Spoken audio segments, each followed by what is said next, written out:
Oh, there it is.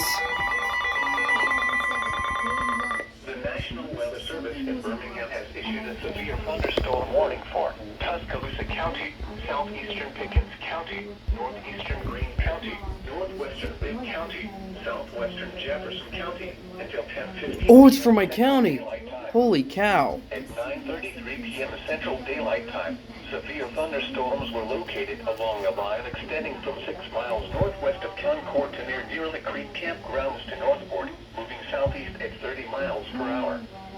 Hazard, 60 miles per hour with gusts and nickel-sized hail. Source, radar indicated. Impact, expect damage to roofs, siding, and trees.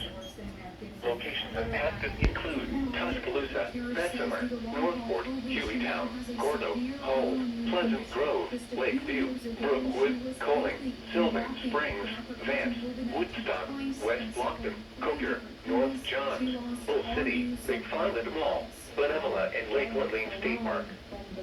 For your protection, move to an interior room on the lowest floor of a building. Repeating, a severe thunderstorm warning has been issued until 10:15 p.m. Central Daylight Time for the following counties in Alabama: Bibb, Jefferson, and Tuscaloosa.